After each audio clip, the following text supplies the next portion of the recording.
The White House released some new tax proposals for us. I want to give you some of the information here. President Donald Trump plans to unveil Wednesday what the White House is calling a middle-class tax cut, but which at this point cuts taxes only for business owners and the wealthy. Shareholders of corporations would enjoy a rate cut from the current maximum of 35% down to 20%, according to a White House briefing Tuesday. Owners of small businesses, so-called small businesses, who pay taxes on their individual returns rather than with a corporate filing would pay no more than 25% instead of the current maximum of 39.6%. And the wealthiest Americans would see that top 39.6% rate fall to 35%. As for lower and middle-class Americans, 3 Trump administration officials who spoke on the condition of anonymity would say only that Trump and House and Senate Republican leaders are promising to set rates and tax bracket thresholds so that those taxpayers would enjoy the most savings. Okay, so in the announcement, the White House goes, we're going to do a giant middle-class tax cut. It's going to be unbelievable. And then the few details that they give, they're all tax cuts for the wealthy. The trick is so stale, but it works. It works over and over, and, you know, the media, many media outlets will report it as, Trump administration says tax cuts for middle class are coming. Well, then why didn't you give any specifics about tax cuts for the middle class? And all you gave, the specifics you did give, were about tax cuts for the wealthy and for corporations. It's all in the framing, and the framing here is just a flat-out lie. This is exactly what the Bush administration did too. Oh, we're a giant tax cut for the middle class. It's unbelievable. You have to see this tax cut that's coming for the middle class. Well, when you crunch the numbers, of course, the tax relief that was there for the middle class was minuscule, and the bulk of the cuts went to the rich. And I also like how he goes directly back to the Bush rate for the top bracket. The top marginal rate goes right back to the Bush rate, 35%. These guys act like we didn't just live through Bush's tax cuts. And of course, what happens when you deregulate, as Trump is doing, and you cut taxes for the rich? That's trickle-down economics 101, voodoo economics, and it leads to boom-bust cycles, which means the economy takes off and everybody goes, oh my God, this is so great. The good times will never stop. This is unbelievable. The economy is roaring. And then everything crashes. It's happened every single time in history that we've done trickle-down economics. You deregulate, you cut taxes for the rich, and that's what happens. So, for example, the Roaring 20s led to the Great Depression. We cut taxes for the rich, we deregulated, that's what happened. Under Reagan, cut taxes for the rich, deregulated. Right when Reagan got out of office, we had a big crash. Then, of course, the subprime mortgage crisis and the Great Recession in 2008. You had deregulation and tax cuts for the rich.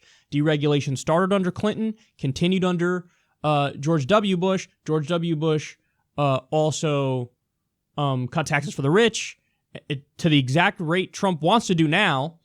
You had the economy implode because of the subprime mortgage crisis, which was a direct result of the deregulation and the cutting taxes for the rich. And Trump says, let's try that again. But we have all the evidence. And the evidence is that's just going to speed up the collapse of the system. It's not an open question. It's not, and they always have the same fucking answer, man. It's always the same shit. Always deregulate, cut taxes for the rich is what they think is going to make the economy work better. And then, not to mention, Republicans say they care about the debt and the deficit. There's no bigger way to explode the debt and the deficit. In fact, according to the independent analysts who've looked at Trump's tax plan, it blows a $5.3 trillion hole in the debt. So, you guys claim to care about that. You know, and if that's one of your issues, why do you always explode the debt? And then meanwhile, they talk about, Bernie Sanders' Medicare for All plan. We can't afford it. We can't afford it. It's so expensive. Bernie's plan over a decade saves $17 trillion. Saves $17 trillion. Well, Kyle, how is that possible? It's a whole new expenditure and a whole new entitlement that you're spending on.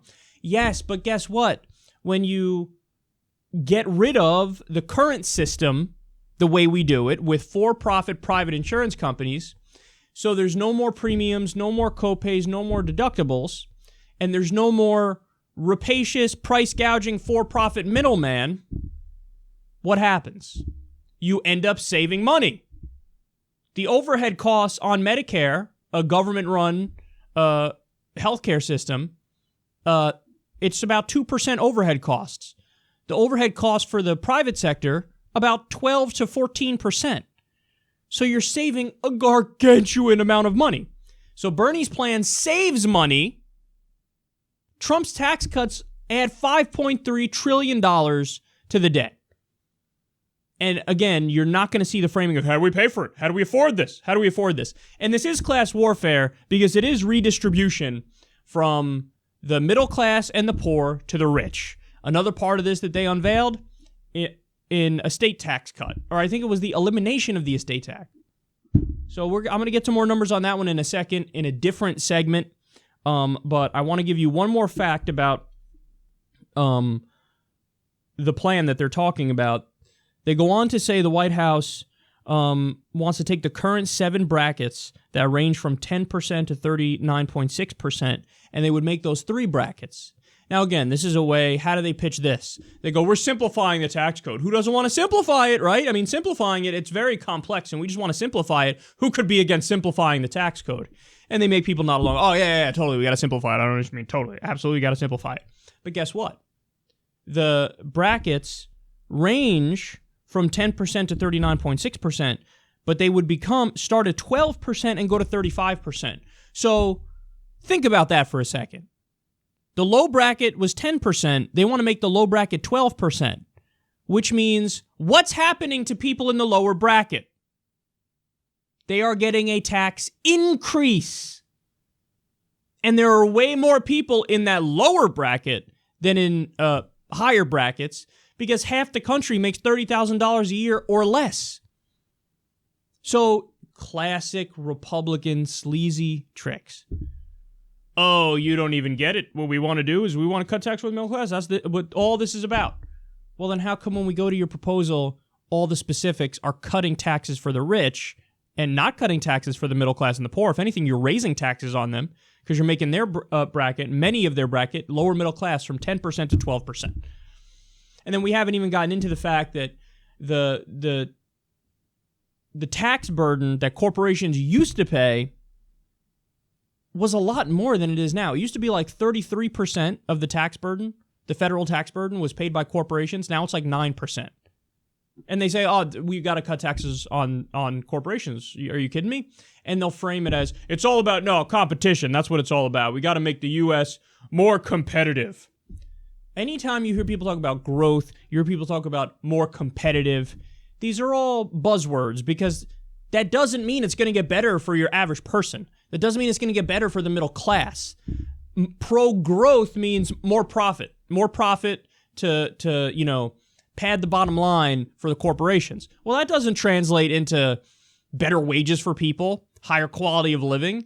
It doesn't translate at all. Right now, corporate profits are at a record high. So you talk pro-growth. Yes, pro-growth. That isn't necessarily a good thing if all the wealth is going to just a tiny group of people.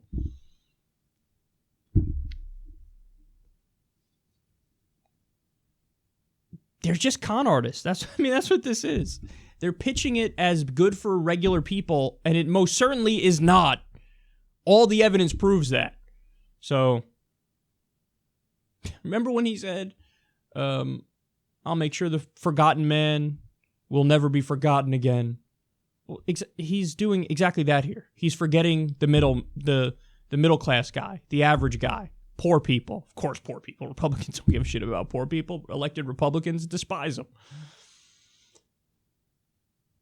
Don't say we didn't warn you. And even in the areas where Trump made a convincing case that he was more populist, like with TPP, for example, guess what? In the renegotiation of NAFTA, they're slipping in the worst provisions of TPP. So he is the establishment. He's not against the establishment. He is the establishment, which is why he has 3, 4, maybe even 5 Goldman Sachs officials in his administration. They worked at Goldman Sachs. One of them was the president of Goldman Sachs, and now they work in the Trump administration. You don't bring those people in unless you want to do the bidding of Goldman Sachs. Trump specifically ripped Ted Cruz and Hillary Clinton for being buddy-buddy with Goldman Sachs. Then he appointed half the fucking company to his administration. And they proposed his last tax plan.